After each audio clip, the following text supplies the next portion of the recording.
que tem de filho do diabo mercenário atrás de púlpito hoje engravatado, de Bíblia na mão pregando, falando Jesus, Jesus. O que tem hoje é impressionante. Parece que Pedro estava assistindo uma televisão. Impressionante, inigualável essa revelação. Apocalipse 22, verso 11 diz: Ora, quem é injusto, continue na injustiça. Quem é mundano, continue na impureza. Mas quem é justo, firme-se na prática da justiça. E quem é santo, continue a buscar a santificação. Eis que venho sem demora e trago comigo o galardão que tenho para premiar a cada um segundo as suas obras. Eu sou o Alfa e o Ômega, o primeiro e o derradeiro, o princípio e o fim. Bem-aventurados todos os que lavam as suas roupas no sangue do Cordeiro e assim ganham o direito à árvore da vida e podem adentrar na cidade através dos seus portais.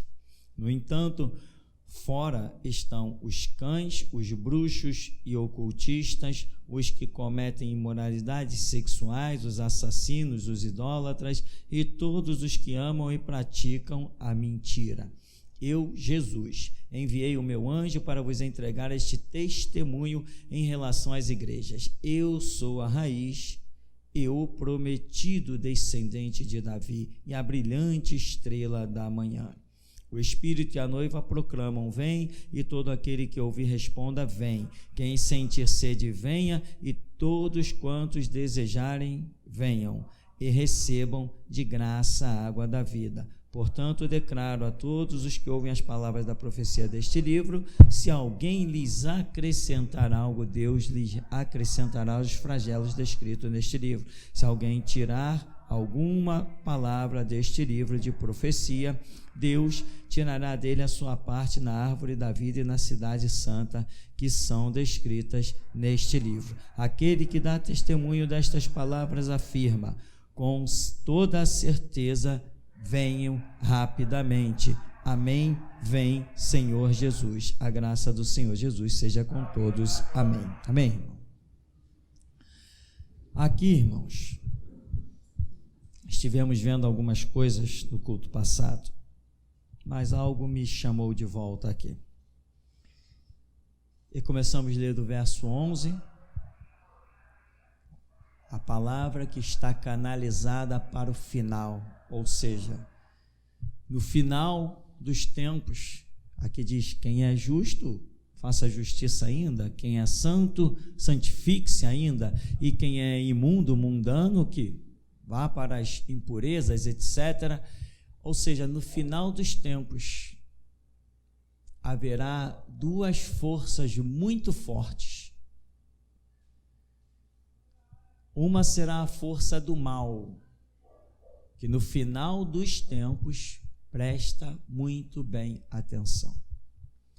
No final dos tempos, dificilmente uma pessoa que esteja sob a influência do mal conseguirá libertação. Anota, irmão. Porque a Bíblia diz assim: se hoje ouvirdes a voz do Espírito, não endureçais os vossos corações. Você não pode ficar relutando, porque a Bíblia diz o quê? Não contenderá o meu Espírito para sempre com o homem. O que Deus estava falando ali com o tempo de Noé, né? Deus não vai ficar tentando levar a pessoa a vida inteira ao arrependimento. Não contenderá o meu Espírito para sempre com o homem. Então, e a Bíblia diz: por se multiplicar a iniquidade, o amor de muitos esfriará. Ou seja, a pressão do mal vai ser muito grande. E acredita, dificilmente escuta. Dificilmente uma pessoa que está no caminho do mal sairá deste caminho para o caminho do bem. E isso já foi profetizado aqui. Lembra a ponte que o anjo monta de tempo em tempo para que alguém que não pertença a nenhum conceito evangélico adentre a esse ministério? Lembram disso? E hoje, esse final de era que estamos vivendo, essa dispensação chamada restauração, ela não tem nem como alvo o ímpio, não tem como alvo o espírita, o católico, onde muita gente tenta jogar na nossa cara, né? Vocês estão aqui distribuindo folheto para evangélicos, nós já somos salvos, nós já temos a nossa doutrina, nós já temos a nossa igreja. Mal entendem eles que eles não são salvos, não têm doutrina nenhuma e aquilo lá não é igreja. Mas não é mesmo, né? Então, qual é o alvo da restauração? Assim como a Bíblia mostra, o que foi Elias para o povo de Israel, o que foi João Batista para a nação de Israel, o que foi o ministério do Senhor Jesus, quando diz, não fui enviado senão as ovelhas perdidas da casa de Israel. E a mulher vem gritando, Senhor, tem misericórdia de mim, a minha filha está lá endemoniada até a morte. Senhor, tem misericórdia, tem misericórdia. Jesus, aos discípulos, essa mulher grita demais, Senhor, despede ela, ninguém está aguentando os gritos dela. Imagina para os discípulos, né? Se bem que os discípulos de Jesus eram meio estouradinho, né? Tinha um tal de Pedro lá que, vixe, né? Tinha um que era chamado mesmo de filho do trovão. Imagina, devia ser tudo a elite, que nem nós, né, irmão? Igualzinho a gente. Então, Senhor, não estamos aguentando os gritos dessa mulher. Aí, tá bom, vou despedir ela. Mulher, olha só, eu não fui enviado senão as ovelhas perdidas da casa de Israel. Não é lícito pegar o pão dos filhos e dar aos cachorros, dá licença? A mulher grudou nele, Senhor, não! Os cachorros também comem das migalhas que caem da mesa dos seus senhores. Até Deus levantaria do trono para abençoar essa mulher, meu irmão. Amém? Jesus abriu uma lacuna e disse, vai mulher, tua filha vive. Mas ele foi bem claro que não ia dar papo para ela, não ia dar assunto para ela, porque a missão dele não era toda a humanidade naquele momento, naquela dispensação, não era toda a humanidade. A missão dele era as ovelhas o quê? Repete isso bem alto, as ovelhas? Os assembleanos podem ser ovelhas, mas que são perdidos são. Os batistas podem ser ovelhas, mas que são perdidos são. Jesus foi bem claro, fui enviado às ovelhas perdidas da casa de Israel. Tem uma pregação já sobre isso, deve ter seminário, deve ter um monte de coisa aí. Mas eu estou falando, irmão, seminários e pregações. Irmão, não sou trouxa não, tá? Não estou aqui perdendo tempo não, estou cumprindo a minha missão. Seminários e pregações. Pastor, estou sem tempo, então vai para a praia jogar futebol, ping-pong, dama, online, xadrez, vai fazer qualquer coisa. Se tu não tem tempo para as coisas de Deus, igreja não é para você, irmão. Amém? Jesus nem casou.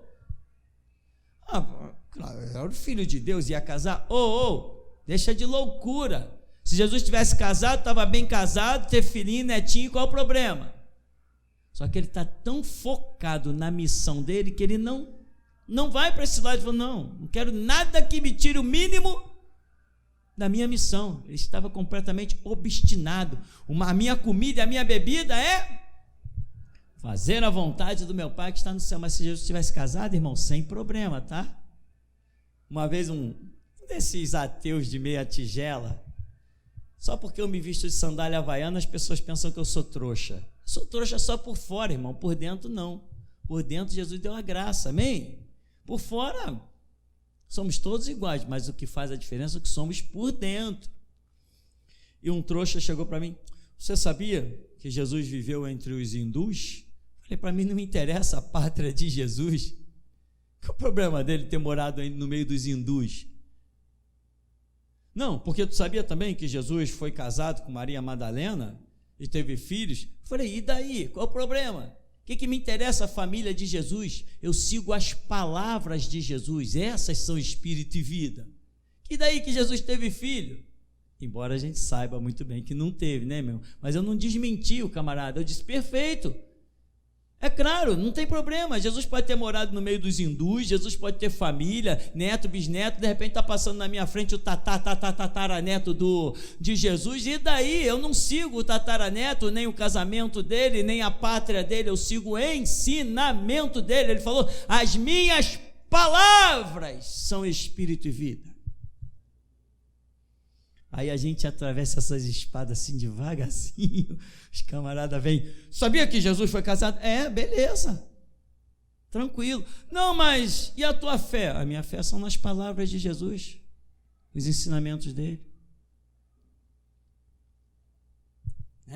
Aí vem um monte, o Código da Vinci, Maria Madalena, mulher de Jesus, o Evangelho segundo Tiago, e toma-lhe coisa, e os camaradas vêm todo armados. Eu não sei porque eles me escolhem. Gostam de se ferir. Se escolher um da geração Jesus Cristo, irmão, eu falei um da...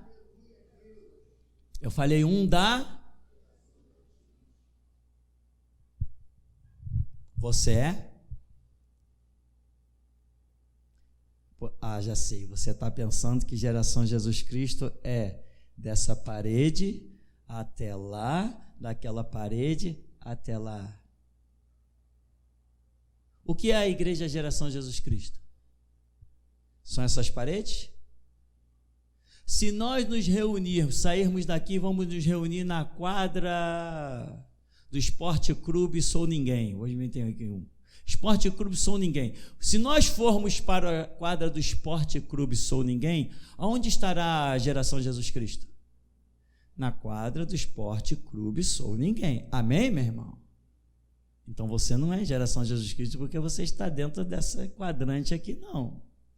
Você é a geração Jesus Cristo e você tem a palavra da restauração, tem o Espírito que te move, é sujeito a Jesus a todas as condições, se você realmente busca estar disposto a morrer pelo Evangelho de Jesus. Eu sempre uso a palavra buscar estar disposto. Sabe por quê? Porque eu acredito que ninguém nunca está pronto para isso. É o que eu particularmente acredito. Eu acredito que todos nós desejamos isso, mas na hora exata, quem vai capacitar a isso é Deus. Porque o próprio Pedro falou: Senhor, todos podem te abandonar, eu nunca te abandonarei. Não, Pedro. Essa noite, antes que o galo cante, tu me negarás 3 vezes. Não, não vou negar. Eu vou contigo até a morte. Pedro salientou o desejo do coração dele, mas na hora exata ele estava pronto para isso? Não. Naquela hora que ele julgou exata, ele negou 3 vezes. Mas depois, quando Deus o capacitou, o desejo do coração dele também prevaleceu. Tu pode ter desejos, eu tenho desejo.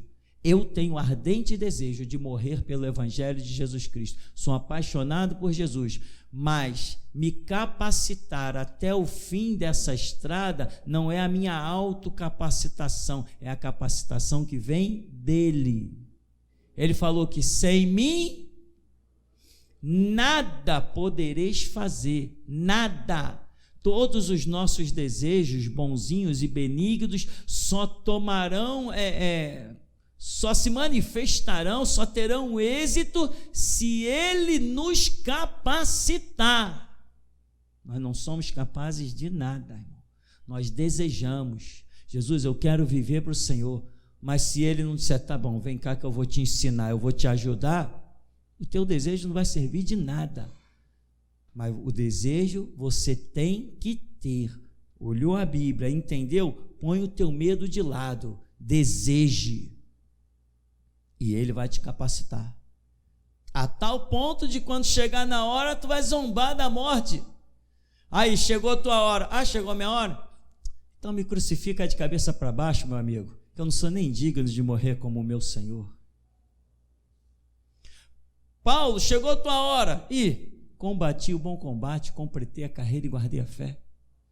Na hora da tua morte, tu deixará palavras e atitudes tão poderosas que tu vai ser lembrado, desde que Deus te capacite. Amém, irmão? Então, vamos voltar ao primeiro ponto. No final dessa era, irmão, a malignidade no ar vai ser tanta que as pessoas não vão com facilidade conseguir sair do mundo. Elas vão até reconhecer.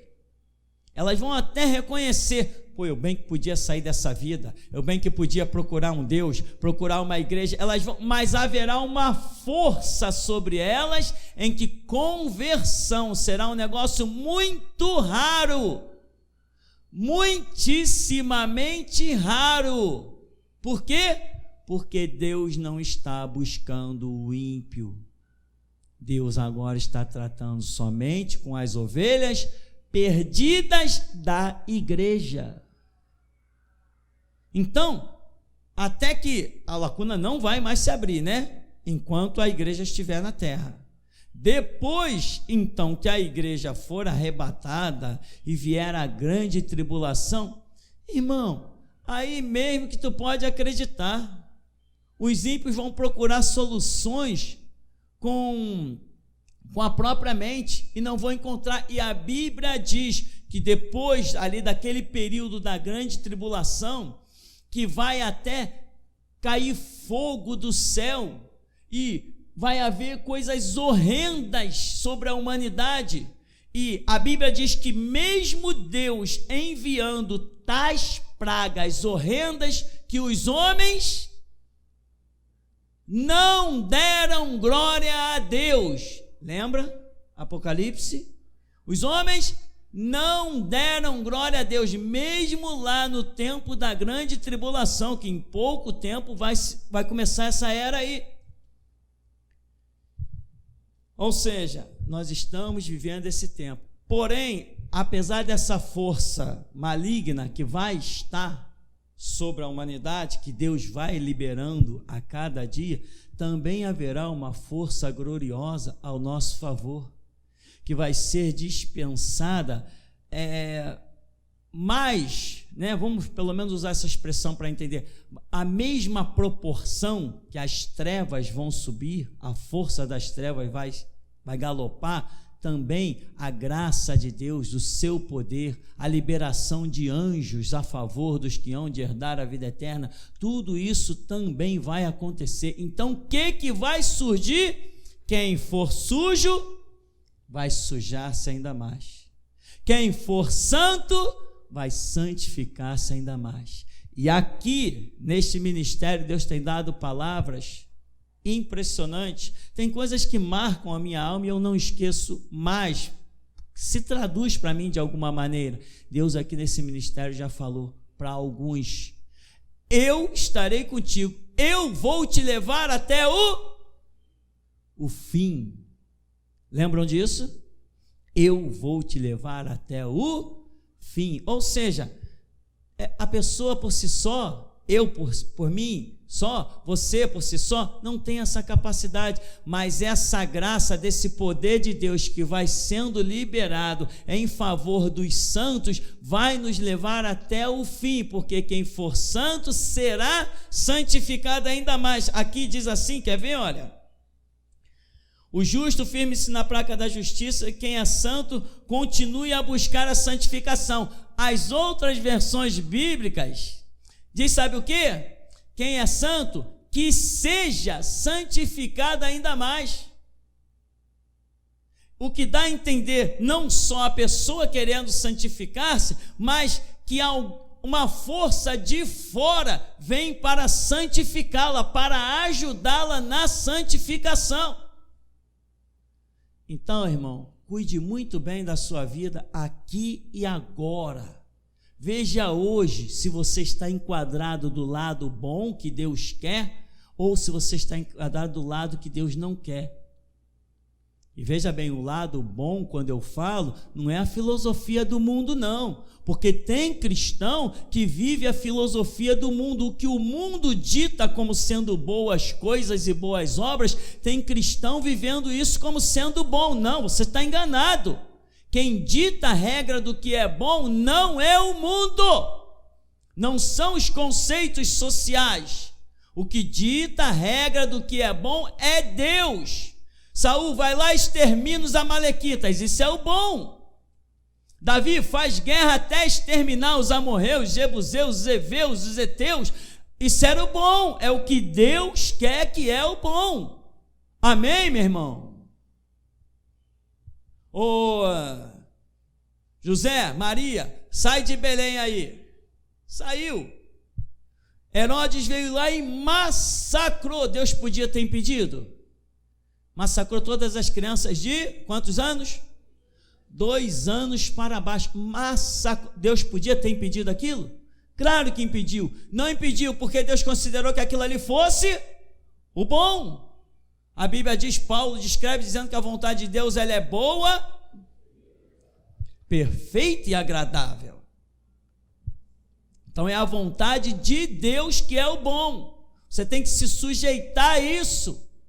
E a vontade de Deus muitas vezes, irmão, ela tem que quebrar o nosso orgulho, ela tem que quebrar a nossa vaidade, tem que quebrar a nossa prepotência. Se não quebrar, Deus não flui. O Espírito de Deus acha uma barreira, que é a minha vaidade, a minha prepotência. Eu tenho que saber me humilhar debaixo da potente mão de Deus, para que Ele, a seu tempo, e eu não sei quanto tempo é isso, Ele a seu tempo me exalte, mas se eu aceitei a humilhação, é certo que serei exaltado. Isso aí é certo, certíssimo. Eu fui muito humilhado dentro de igreja, e eu pareço uma pessoa que foi tão humilhada? Pareço sim, porque Deus só exalta quem aceita a humilhação. Quando você vê uma pessoa num alto posta por Deus, pode parar perto dessa pessoa e dizer assim, me conta um pouco das suas humilhações, porque existem livros, porque Deus só exalta quem aceita ser humilhado. Por isso que eu digo, no milênio nós voltaremos para exercer autoridade. Por isso, quem não aceitou a sujeição e a submissão nessa dispensação desde a fundação da igreja para cá, quem não aceitou a humilhação, não aceitou a sujeição, não voltará no milênio, porque só se exerce a autoridade depois de ter aprendido a obedecer à autoridade. Isso é certo, pode guardar no seu cofrinho que isso aí é certo. Repara que eu venho sem demora, trago comigo o galardão que tenho para premiar a cada um segundo as suas obras. Falamos e vamos repetir. Se a seara é e os obreiros são, Jesus te chamou para trabalhar. Se a seara é grande, os obreiros são poucos, Jesus te chamou para trabalhar. Irmão, vai para o teu cantinho, você tem que descobrir o que Jesus quer da tua vida. Tem direções que Deus vai dar claramente. Algum tempo atrás, alguns irmãos, pastor, estou orando para saber se Deus quer que eu distribua folheto aqui em tal lugar, não sei aonde. Eu falei assim, não, quando vem uma direção do púlpito, ninguém tem que orar nada, obedece ou está fora. Imagina, Deus dá a direção para distribuir folheto e o camarada, não, eu estou orando para saber se é para distribuir folheto. Meu amigo, você não ora para saber isso. Quem sabe disso sou eu. Eu sou o guia e transmito para a igreja. Quem acha que é de Deus se enquadra, quem não acha que não está fora, mas a tua oração não interessa mais, a direção já foi dada. Moisés foi no monte e recebeu uma direção, Israel, isso. Não, Moisés, eu vou orar para saber se... Vou orar, Moisés, para saber se é para a minha vida também. Não tem sentido, irmão. Então, irmão, tem um prêmio. Jesus trará prêmio a cada um segundo as suas obras. Obras é o que nós fazemos nesse mundo para Jesus. Deseje isso, irmão. Deseje. Uma vez eu estava dentro de uma igreja e alguém falou, não, você quer trabalho isso, trabalho aquilo. Eu falei, não. Eu não descansarei enquanto não ver a minha vida 24 horas envolvida no trabalho de Deus. As pessoas me olharam assim, mais um louco que passa em nosso meio. Deviam eles pensar assim. Eles estão lá, os que não morreram, estão lá até hoje, tateando. Uma parafernália, de vez em quando chega a notícia lá da Organização Batista, que eu não chamo aquilo de igreja. A Organização Batista, chega a notícia de alguns que ainda estão lá se arrastando, com a vida mais podre, com o diabo passeando, com o diabo fazendo a festa dentro da casa deles, destruindo tudo. Eles fazem projetos em cima de projetos, nada dá certo. Desde que eu me converti, irmão, vou te dizer uma coisa, não houve nenhum projeto que eu empreendesse que não tivesse dado certo. Por quê? Porque antes de realizar qualquer coisa, a gente tem que receber a planta, o mapa, a bússola de Jesus Cristo. Não adianta você achar que vai fazer alguma coisa. Deus, eu vim aqui para tu abençoar o meu projeto. Deus não entra em planos feitos por mãos humanas. É você que tem que entrar no plano feito por Deus, não ele entrar no plano feito por você. Isso é básico. Nada de criar projeto, nada de desenvolver ideia. Quer ser um grande empresário? Vai para o teu cantinho. Jesus, eu gostaria de ser um grande empresário. Qual a sua estratégia? Se Jesus quiser que tu sejas um grande empresário, ele vai tirar da manga, meu irmão, a ideia que ninguém jamais pensou. Sabe que é assim? É assim. Agora, às vezes Deus não te quer um empresário, porque ele sabe que o teu orgulho vai sobressair e tu vai se perder. Às vezes ele te quer no salário mínimo, porque ele sabe que aí ele poderá salvar a tua alma. Aqui, ó. Então, irmão, guarda mais isso. Jesus te chamou para realizar obras. Só frisar. Mais uma vez eu vou frisar. Se tu entra na igreja, senta no banco e vai para a tua casa, e é daqueles, eu cumpri a minha obrigação. Isaías diz assim: quem requereu isso de vós? Que viesses pisar os meus átrios. Esse negócio de entrei na igreja, sentei no banco e fui para casa, isso não é cristianismo.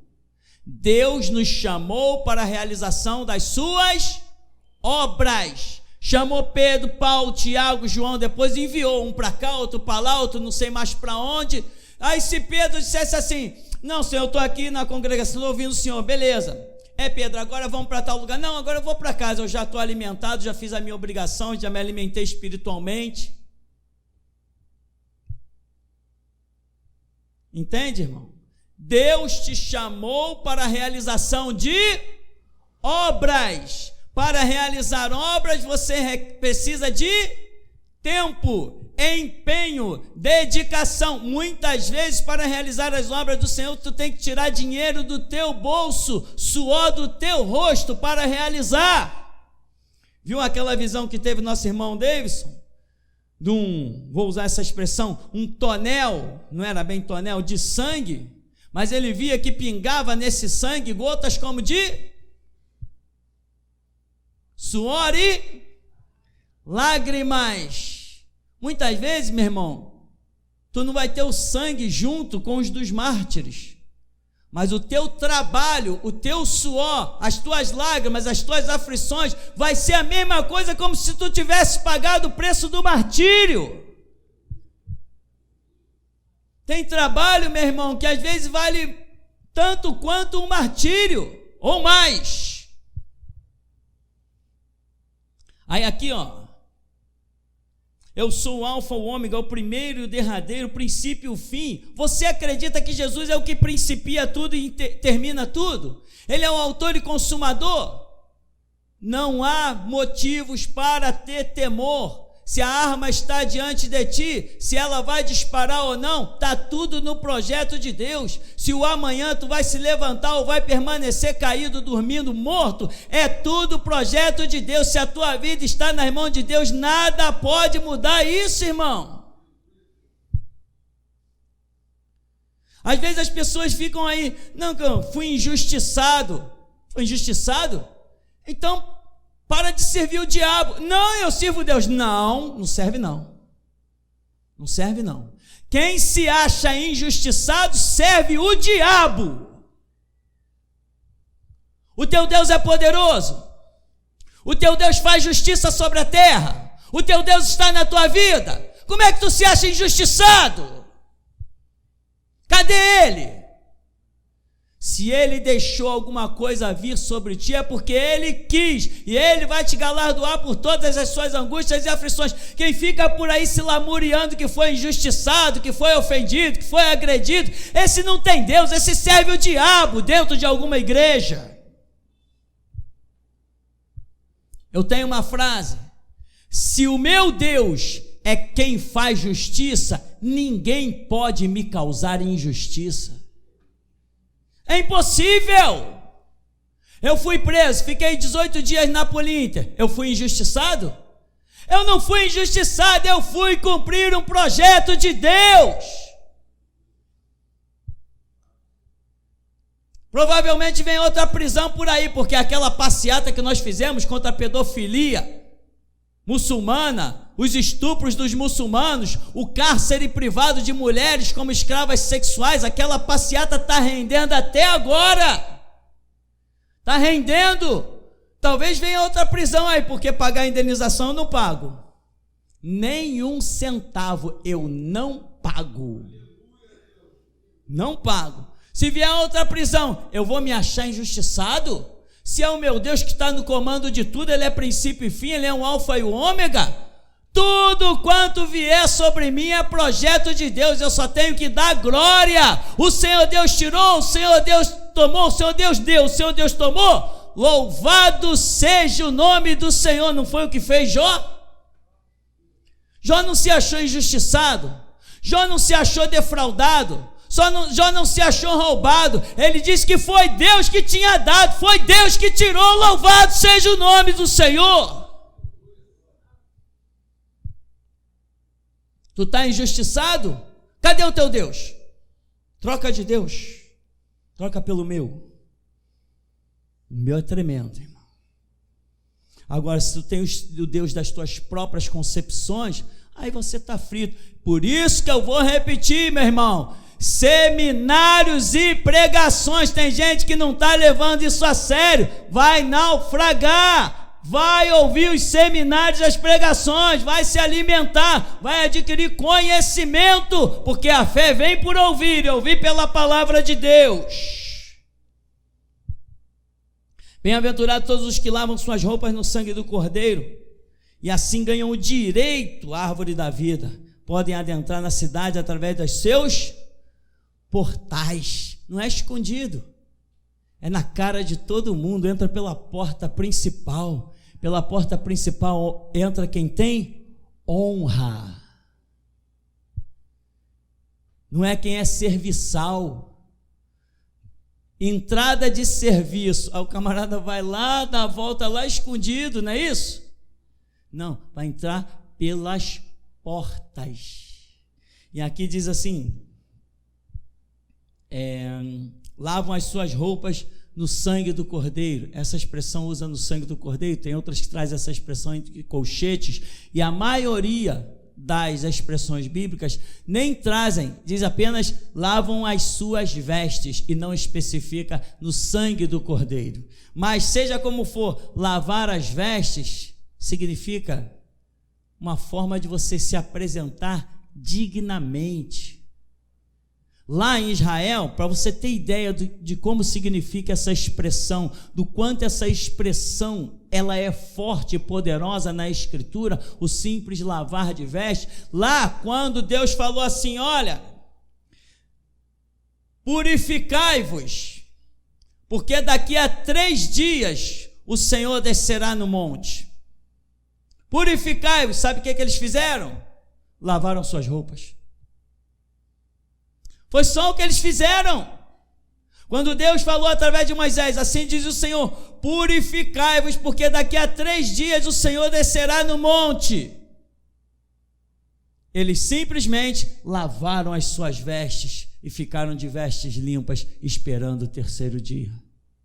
Foi só isso, para você ter ideia da simbologia do que é isso. Bem-aventurados que lavam suas roupas no sangue do Cordeiro. Verso 15: no entanto, fora ficarão os cães, bruxos, que cometem imoralidade, assassinos, os idólatras e todos os que amam e praticam mentira. Algumas pessoas dizem assim: eu estou totalmente fora dessa lista. Eu só quero lembrar uma coisa aqui, irmão: idólatra. Você sabe que você pode ter coisas boas na tua vida que se transformam em idolatria? Você pode ter bens, você pode ter patrimônios, você pode ter conquistas, e isso se transforma em idolatrias, isso acaba contigo, isso destrói a tua vida. Você tem que estar pronto a sempre abrir mão de tudo que Deus te der. Eu conheci um rapaz, o irmão Marcos também conheceu. Ele tinha um carro que ele comprou, um carro novo, e ele era dono de uma farmácia. Se meteu num rolo lá, uma pessoa que metia a mão no bolso, não media esforço para dar para o menino comprar um chiclete, dava notas altíssimas, não estava nem aí, esbanjava mesmo. Eu conhecia um pouco da história deles. A mulher esbanjava dinheiro, que era uma loucura. Aí, irmão, não há dinheiro que chegue. Nós vivemos numa sociedade que é uma selva de pedra. Não é, você não tem que ser pão duro, mas também não tem que ser um idiota administrativo, querendo gastar mais do que o que tu ganha. Ah, Deus me abençoa. Abençoa o quê? Só abençoa tirar essa mente de burro e colocar uma mente de um homem inteligente. Tu tem que gastar o que tu ganha. Não, vou passar o cartão. Vai pagar como? Vou dar o cheque pré. E vai pagar como? Anda naquilo que tu tem e Deus proverá. Fica querendo tentar Deus. Não, eu vou fazer um cheque de 10 mil para daqui a 3 meses, que até lá Deus proverá. Deus vai prover o quê? Vai prover o teu castigo, a tua angústia, a tua aflição. E o camarada era assim. A mulher do camarada esbanjava mesmo. Era sandália de R$500, era brusinha de... É só Altelite, shopping, só as lojas mais caras e um monte de coisa assim. Aí a dívida, ó, a corda no pescoço. Aí alguém chegou para ele e falou assim: meu irmão, faz o seguinte, essas dívidas vão acabar contigo. Vende o teu carro, tu tem um comércio, tu tem uma drogaria, tu vende o carro, com o carro tu quita as tuas dívidas e tu vai continuar tendo o recurso da tua drogaria, tu vai continuar tocando a tua vida normal. Daqui a pouco tempo tu compra outro carro e acabou a história. Aí ele falou: puxa, boa ideia é essa. Chegou em casa, resolvi o nosso problema da dívida. Vou vender o carro e vou quitar a dívida. E acabou, vamos continuar tocando a nossa vida como sempre tocamos há anos, com o nosso comércio, a drogaria dava bem dinheiro. A mulher dele falou: o quê? Não! A mulher dele entrou de sola, nem pensar, o carro é uma conquista nossa, nós não podemos abrir mão do carro, é uma conquista nossa, não vamos vender o carro, não vamos. E aí, irmão? Não, minha mulher falou que vendeu o carro de jeito nenhum. Então tá. A dívida cresceu, chegou uma hora que não adiantava mais vender o carro, não adiantava mais vender a drogaria, vendeu tudo e ainda teve que trabalhar de empregado para continuar pagando a dívida. Sabe por quê? Porque o carro virou uma idolatria. Lembra de uma frase que Deus nos deu? Cuidado com as tuas conquistas, porque amanhã elas podem se transformar nas suas renúncias e as forças te faltarem. E essa frase Deus me deu, sabe por quê? Porque aconteceu um caso aqui com um ex-irmão aqui do ministério. Sabia que Deus não queria que ele se unisse a determinada mulher. Deus falou de todas as maneiras que pode se falar dentro da igreja, para não se envolver com aquela mulher. Não falou só comigo, nem com ABC, não. Falou, foi com ele. E ele vinha falar: Deus me falou isso, eu ouvi uma voz que disse isso, eu tive um sonho, eu tive essa visão. Falei: então, meu irmão, olha o caminho que tu está entrando. Não adiantou nada. Quando olhamos, casou. Anos depois, Deus falou assim: separa, e eu não aceito não como resposta. E agora? Foi a queda.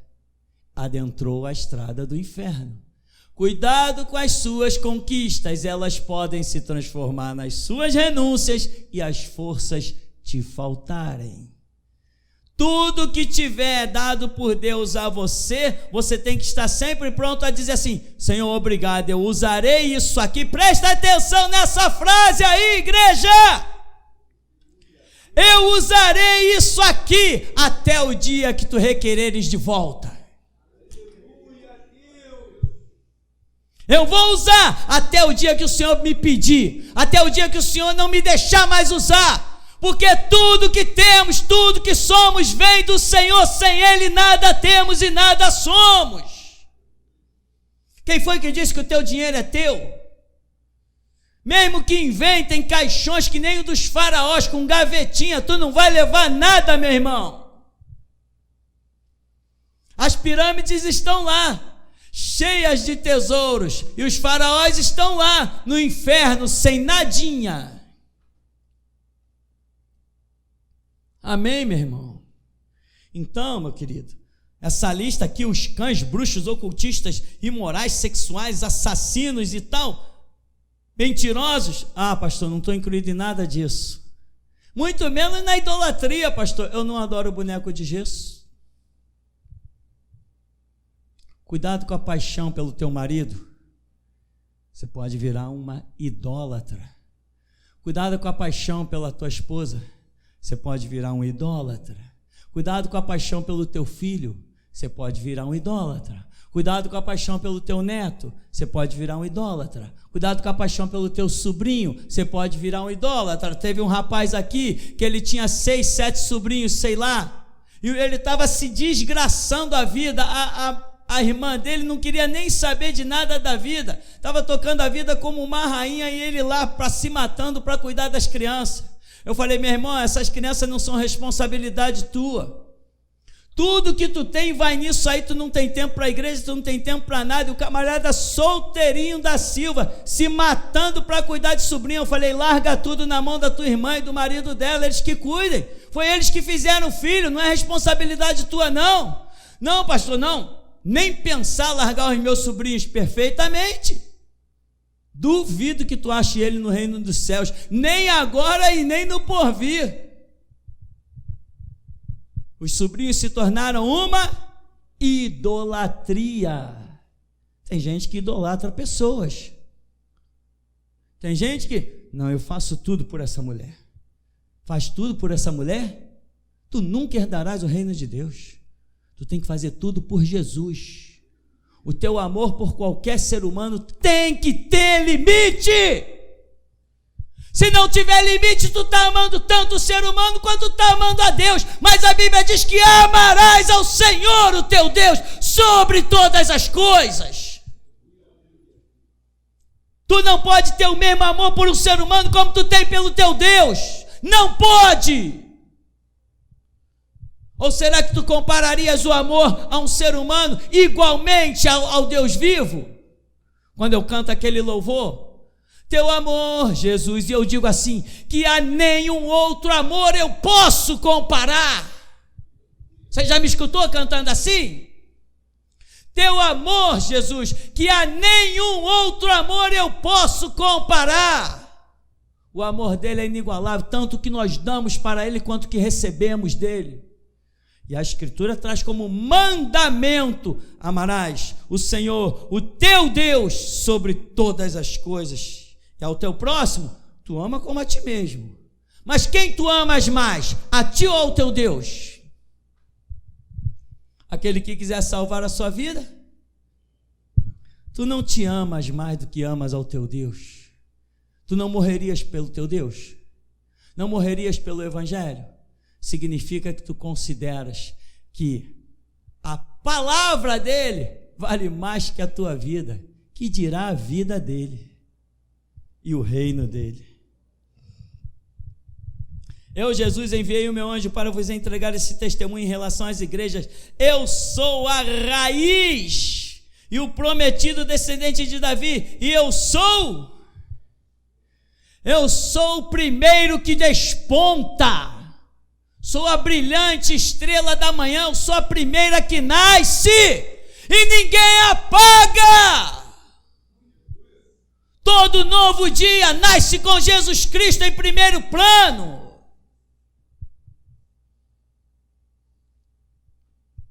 Ele é a raiz, Ele é o que sustenta, Ele é o que traz o alimento para a planta, e nós somos plantas, né? Bem-aventurado o varão que não anda segundo o conselho do ímpio, não se detém no caminho dos pecadores, não se assenta na roda dos escarnecedores, seu prazer está na lei do Senhor, e nisso medita de dia e de noite. Ele será como a árvore, mas Jesus é a raiz. A brilhante estrela da manhã, aquela que quando você acorda que olha, lá está ela brilhando. Ela principiou o seu dia, irmão. Jesus principiou o teu dia, meu irmão. Não deixa que isso se apague. E aí, para concluirmos, o Espírito, com letra maiúscula, que é o Espírito Santo. E a noiva, quem é a noiva? É aquela que está adornada e preparada, esperando o... Quem não está esperando Jesus não é noiva. Você reparou? A ficha caiu. Nós começamos dizendo que essa aqui era uma palavra para os final dos tempos. Quem é santo, santifique-se, quem é imundo, que cai na imundície. E agora Jesus termina dizendo assim, o Espírito e a noiva, porque ele está falando que é uma palavra de final dos tempos. Então nosso comportamento não é apenas de igreja, não é apenas de mulher. A nossa simbologia quando estamos esperando Cristo já é de noiva. A noiva está ansiosa, apaixonada. A noiva está ansiosa, está apaixonada. Ela recebeu a promessa e ela ficou aguardando, e ela não sabia quando, mas ela ficou aguardando. O Espírito e a noiva proclamam, vem. No final dos tempos, o que a noiva, o que a igreja vai estar dizendo? Vem. E todo que ouvir, responda, vem. Quem sentir, sede. As pessoas não têm ideia do que é a palavra sede. Palavra muito simples. Sede, meu irmão, não é quando você diz assim, eu vou ali beber uma aguinha. Tu não está com sede. Tu está começando uma desidrataçãozinha, segundo os cientistas. Quando você sente aquela sede de água, é um princípio de uma desidratação. Eu vou te dizer o que é sede, meu irmão. Sede é você atravessar essa cidade inteirinha, rodar 10 quilômetros no sol de meio-dia, sem nenhuma sombra, e aquele sol em cima de você, você transpirou tudo e você já não tem mais uma gota de suor para correr. Isso é sede. E aqui Jesus diz lá em Isaías, né? Eu derramarei água sobre o... E água é o quê? A palavra. Você pensa que qualquer um tem a palavra de Deus? Tem nada, só tem a palavra os sedentos. Aqueles que dizem, eu quero a tua palavra, que vão em busca, que ouvem, que estudam, que lêem, esses é que tem a palavra, não é qualquer um não. O arrebatamento é para todos? Todos serão arrebatados? Não, por quê? Nem todos têm a palavra, nem todos se transformaram em noiva. E aqui diz, quem quiser venha, todos quanto desejarem. Desejo é algo que tu quer ver concluído. Quem desejar, venha e receba de graça da água da vida. De graça. De graça. Você sentou aí, alguém te cobrou alguma coisa, meu irmão? Eu quando fui preso, eu pedi para você ir preso junto comigo. Eu pedi teu dinheiro para ajudar a pagar os processos que os advogados estão lá comendo o nosso dinheiro, comendo entre aspas, porque tudo é projeto de Deus, não tem falta de nada. Eu pedi do teu dinheiro, eu pedi alguma coisa a você, tu está recebendo de graça, meu irmão. Eu paguei o preço das cadeias para poder ter essa ousadia. Eu paguei o preço das cadeias para poder ser o melhor, e você ouviu o melhor aí. Não te pedi para você ir preso comigo. Não peço teu dinheiro para pagar os advogados. Não peço para você ir no meu lugar nas audiências. Não peço para você tomar a frente das minhas afrontas, para receber os títulos que eu recebo de falso pastor, de anticristo, de canalha, de tudo mais, de adúltero, de que tem várias mulheres por aí. Eu não peço para você encampar os meus títulos, eu seguro todos eles, tu recebe de graça.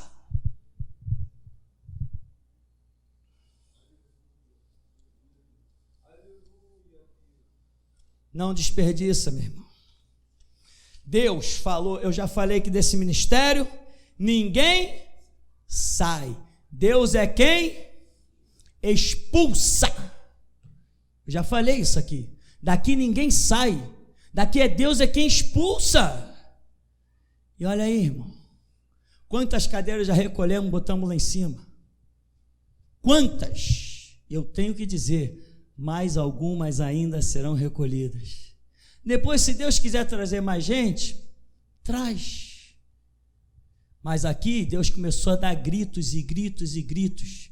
E os covardes, voltem para casa, porque depois dessa seleção, vem aí pela frente conquistas e galardões. E ele não poderia dar a toda a nação que estava com Gideão, porque quando Deus falou assim, vamos ver se tem covarde aí, os covardes voltem para casa, aí Gideão achou que ia ficar sozinho. Depois, vamos ver os prudentes, os que estão realmente ligados na guerra, os que estão bebendo água assim, ó, arma na mão, pega a água, ó, de olho no inimigo. São os prudentes, são os que estão vigilantes, são os perseverantes, são os que têm consciência da guerra em que se encontram. Ó, como é que eles bebiam água? Os outros largaram a arma e meteram a cara lá no chão para beber água. Deus falou assim, separa esses daí, manda para casa. Senhor, com 300 homens eu vou contra milhares, e nem vai precisar lutar, vai só recolher os despojos. Nesta peleja não terei que pelejar, estai de pé. O que Deus quer de nós é que estejamos de pé, e o resto é com Ele, irmão. Quem é o Senhor dos Exércitos? Quem vai à frente da batalha? Quem coloca a palma da vitória na tua mão? Olha a palma da vitória, hein? Quem coloca a palma da vitória na tua mão? Agora, não despreza a realidade do que Deus tem mostrado. E depois, irmão, que passarmos esse período, pode ser que fique metade do que tem hoje na igreja, ou quem sabe menos ainda. Não importa, pode ficar 1 ou 2, posso ficar eu sozinho, mas se eu ficar sozinho, sabe o que vai acontecer? Só vou demorar mais tempo para reunir os despojos, vou ter que alugar caminhão. Agora, se estivermos todos nós juntos, vamos todos recolher os despojos, porque a vitória vem aí. Olha, 2020 é o ano da nossa glória, irmão. 2019 é o ano de as pessoas nos humilharem, falarem, difamarem, escorraçarem e falarem um monte de besteira, mas você sabe que sempre depois da tempestade segue-se a... Então prepara-te, ó geração de Jesus Cristo, prepara-te, meu irmão, prepara-te. Agora, presta atenção, meu irmão, o evangelho é para santo. Quem é santo? Evangelho não é para adúltero, evangelho não é para mentiroso, evangelho não é para paroleiros, para difamadores, para caluniadores. Evangelho não é para quem dá péssimo testemunho lá fora com roubos e cheque sem fundo e cartão roubado. Evangelho é para santo. Então prepara-te. Se tu está enquadrado, prepara-te para encontrares com a glória do teu Deus. Ebenezer, até aqui nos ajudou o Senhor. Amém, irmãos. Louvado seja Deus. Mestre, desde que o Senhor subiu ao púlpito, aquele, como se fosse um manto úmido, todo momento que o Senhor louvava, ele permanecia enrolado no pescoço do Senhor, e ele vinha recolhendo algo da garganta do Senhor. Foi esse o entendimento que o Espírito Santo me deu. Júnior, durante o primeiro louvor, eu via o seu rosto, ele brilhava como suasse, mas não era. Saía da sua cabeça como se fosse um óleo. E quando ele passava pelos teus olhos, esse caroço, não sei o que é, ele escorregava, ele caía. Então o anjo pegava e levava embora, irmão. Durante o primeiro louvor que o mestre cantou. Amém. Mestre, durante o louvor do Vasco, eu via no Samuel a ferida tornar-se abrir. No Josimar, a ferida tornar-se abrir. No irmão Jorge, a ferida tornar-se abrir. E também vi um gesso ser retirado daqui, durante esse louvor. E quando eu olhava a mão direita do Senhor, ela tornava a inchar. Então eu via uma densa nuvem aqui dentro. No começo, eu via ela em cima do irmão Clark. Em cima dessas nuvens tinham trovões, trovoadas, raios, algo muito chamativo. Então ele começava a chover em cima do irmão Clark, e ele continuava ali, do mesmo jeito, não titubeava. Então eu via aquela nuvem densa crescer e cobrir a igreja, da mesma forma que eu vi, com trovões e raios, ela cobria a igreja. Só que essa água que caía, não caía em cima de todos, só caía em cima de alguns. Amém. E ainda no louvor do Vasco, eu vi uma capa branca. Essa capa estava salpicada de sangue e era colocado nas costas do irmão Davidson. Depois eu vi mais duas capas na mesma situação, só que essas duas capas ficavam circulando sobre a igreja. Amém. Irmã Dayana, quando você iniciou o louvor, eu vi descer um anjo com um pergaminho na mão. E ele ficou o tempo inteiro na sua frente, todo o tempo que você louvava. E quando eu olhava o pergaminho, ele, como se ele colocasse aquela seta do acerto, ele tinha várias frases naquele rolo de pergaminho, irmão. E ele colocava aquela seta do acerto até o final. Até o momento que você findou o louvor, você terminou de louvar, o anjo saiu daqui e levou cada palavra, irmão, cada frase que você falou naquele louvor, o anjo levou como um acerto, irmão. Louvado seja Deus. Durante a palavra, mestre, eu vi a órbita dos olhos do Senhor, que é escuro e claro, tornar só escura. O Senhor enxergava a congregação com os olhos escuros, e eu entendi que era um olhar de justiça. Amém. Até aqui, mestre. Isso.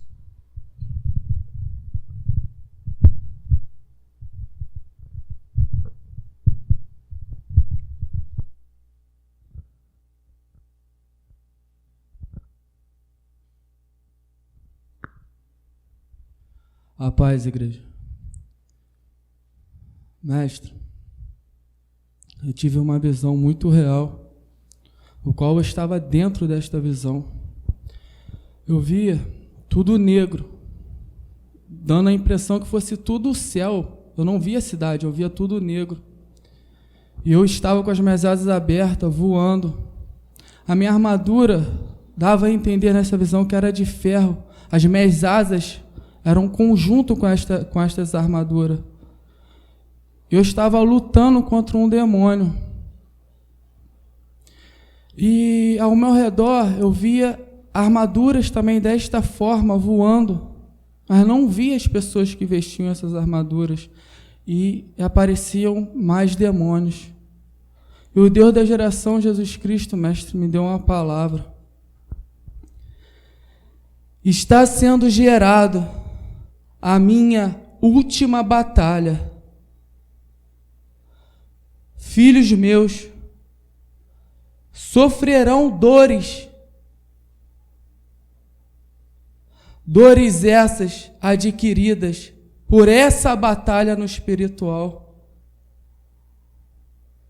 Mas alerto a vocês, buscai a santificação cada vez mais, para que pedras desnecessárias não apareçam no caminho de cada um de vós. Assim eu digo a cada um que és geração Jesus Cristo. Amém, mestre.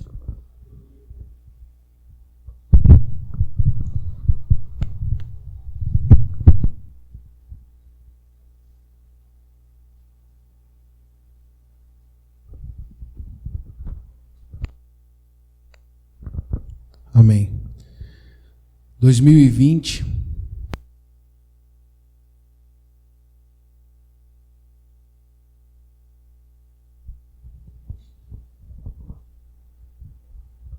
Amém.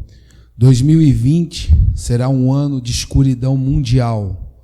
O mundo inteiro entrará numa escuridão e poucos aqui dentro terão a luz. E Deus contará e mostrará mundialmente onde está essa luz. Isto diz o Senhor da geração Jesus Cristo.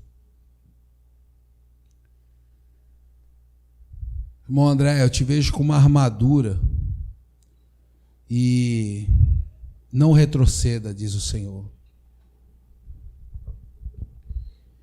Eu vi aqui no meio como se fosse o mar abrindo. Eu vi águas.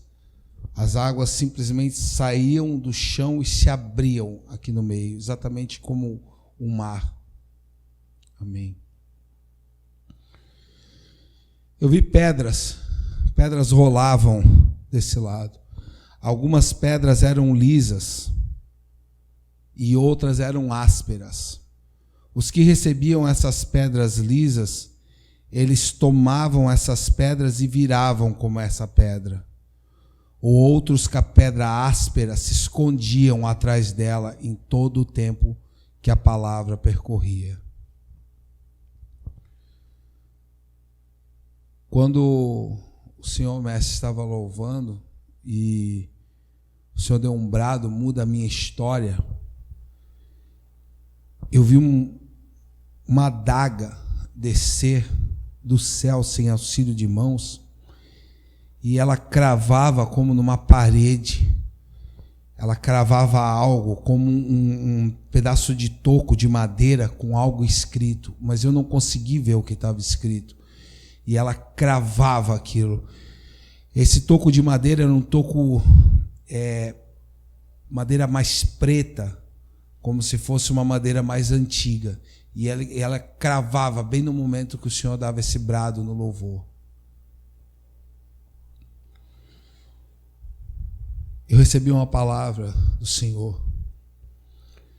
Uma palavra que já foi anunciada várias vezes nesse lugar. Essa igreja não é para visitantes.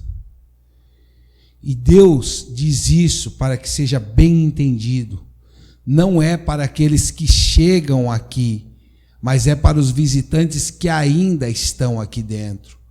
Essa igreja não é uma igreja para quem quer sentar nesses bancos e se esconder. Deus não permitirá isso acontecer aqui dentro. Essa igreja não é para visitantes. Esta igreja é para participantes. Assim diz o Senhor. Amém. Mas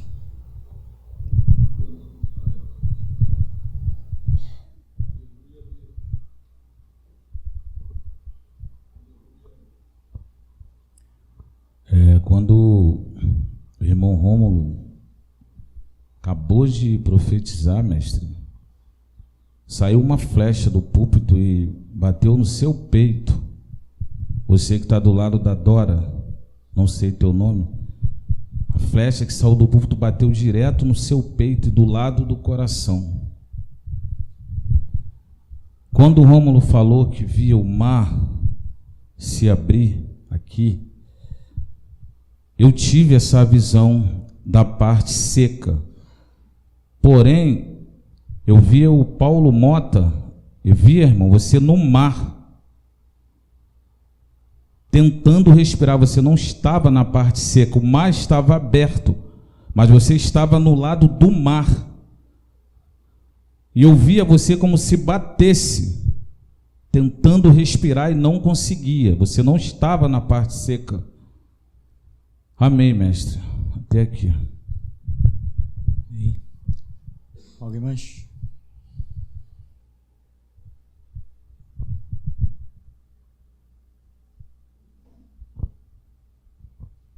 Em 2020,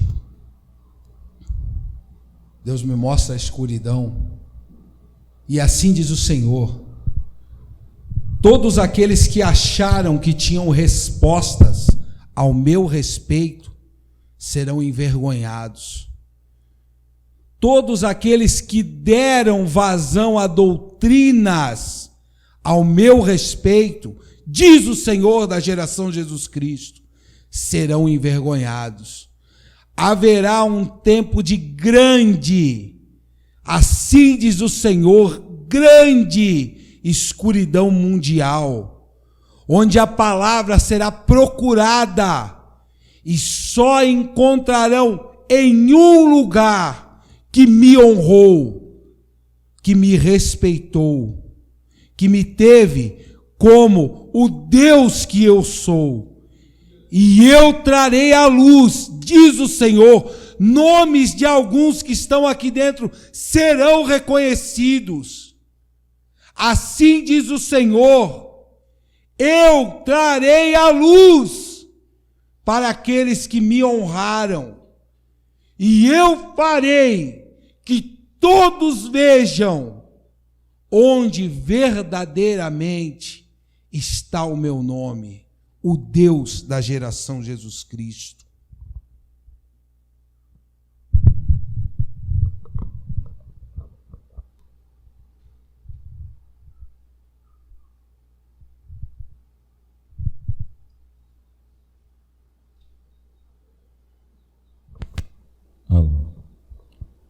Eu tive uma visão com a Daniele e o Rafael. Eu vejo eles dentro, mestre, de um quarto. Eles adentram uma porta. E dentro desse quarto, esse quarto é escuro. E esse quarto tem vários braços. Braços negros, claros, morenos, vários braços. Então eu vejo a porta, ela bater, e eu vejo uma mão pelo lado de fora trancar essa porta. De maneira que eu vejo os dois dentro desse quarto, e uma mão tranca essa porta e deixa essa porta fechada. Amém.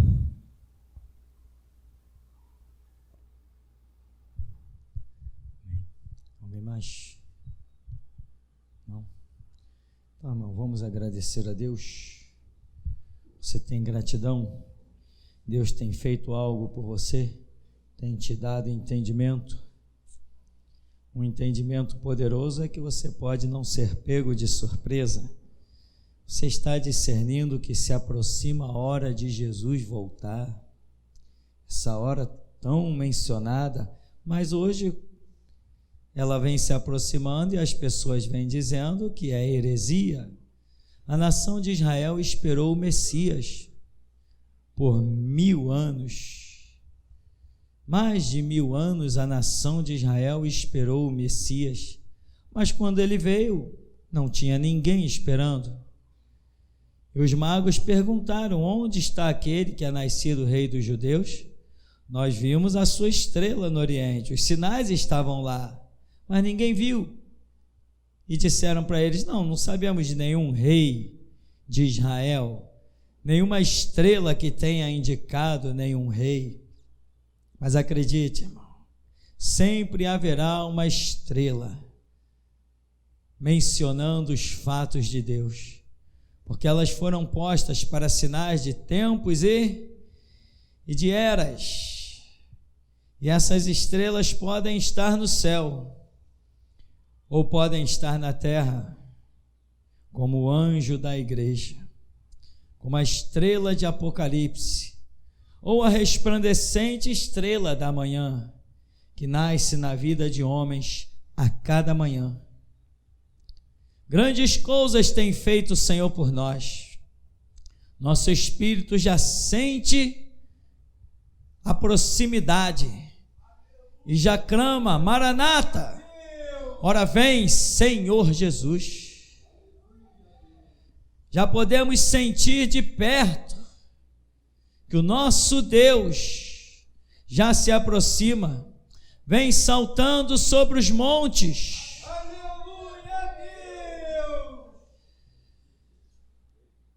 O Senhor está dando uma unção para que você perceba que é a hora dele. Se aproxima essa hora. Já não é mais tão distante, perdido no tempo. Mas agora ele vem como bom perfume, como rosa de Saron, como lírio dos vales. Já podemos sentir o perfume do Senhor no ar. Respira fundo. Ele é o lírio dos vales. Ele é a rosa de Saron, é a resplandecente estrela da manhã. Eu vi aquele relógio sendo colocado na sua frente novamente. E quando ele foi colocado na sua frente, ele trincou no meio certinho. E assim diz o Senhor: é necessário rachar o seu entendimento.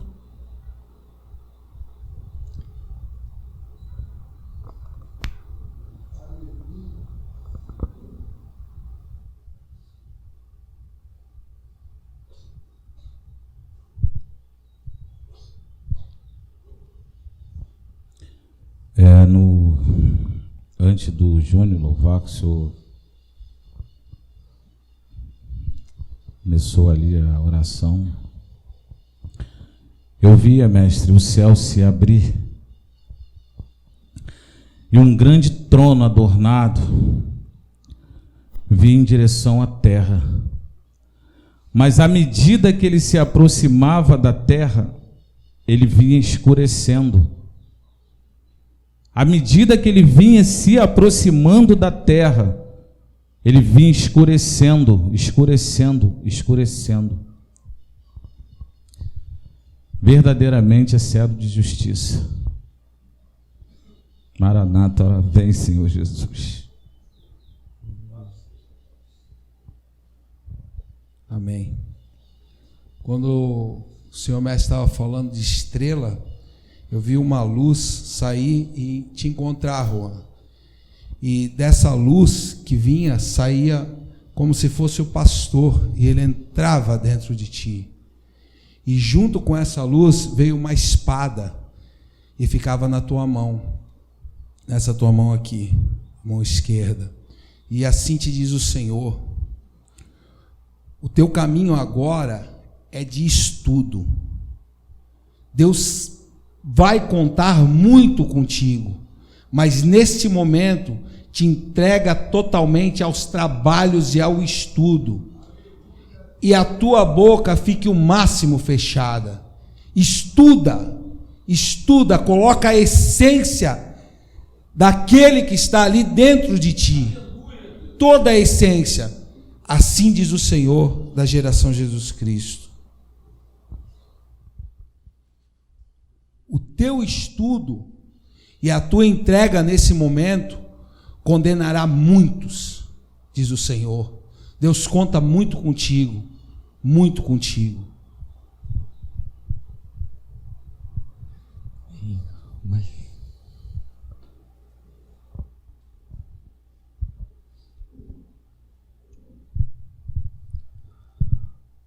O eu, o ego, a altivez de alguns não se quebram, se acham sempre na razão, se acham sempre que estão certos. Como dizes vocês que são geração Jesus Cristo, que não são capazes de ser submissos, conseguiria cada um de vós lavar os pés dos seus irmãos? Digo eu,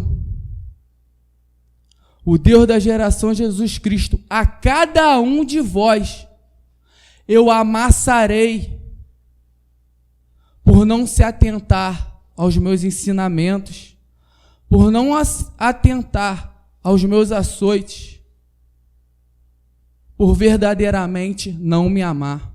Assim diz o Deus da geração Jesus Cristo.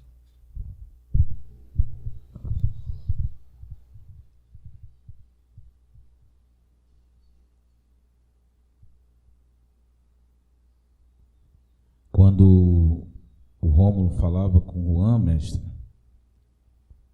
e ele usou a expressão de condenarás, eu vi uma mulher mais ou menos da minha cor cair. Eu via essa parte dela direita como se ela tivesse algo que faltasse, ela tombava, ela não conseguia firmar-se em pé. Naquele exato momento que o irmão Rômulo deu a palavra ao irmão Juan, essa mulher caiu. E agora, quando o irmão Davidson estava profetizando, eu via o Marcelo na mesma posição, na porta da igreja, observando lá de dentro, da maneira que ele veio aquele dia, e tentar entrar. Da mesma forma que eu vi ele aquele dia, eu vi ele hoje, em pé na porta da igreja, olhando para dentro, com a mesma camisa vermelha. Amém. Amém, irmãos. Bendito Deus, Pai querido, leva-nos. O Senhor sabe que nós não nos achamos fortes nem poderosos, mas nós acreditamos que o Senhor vai nos capacitar naquilo que é o desejo do nosso coração, de cumprir a Escritura. E ela diz: aquele que perder a sua vida por amor de mim e da minha causa, vai encontrar. A tua palavra diz: ser fiel até a morte, e dar-te-ei a coroa da vida, porque a um servo cabe ser igual ao seu Senhor. E tu morreste por todos, todos morreram, para que os que vivem não vivam para si, mas por ti, que por nós morreu e ressuscitou. Então leva-nos, Senhor, na tua graça, na tua paz, pois nós somos os teus últimos guerreiros. Nós que por ti daremos a vida, te saudamos. Aleluia. Vamos em nome de Jesus.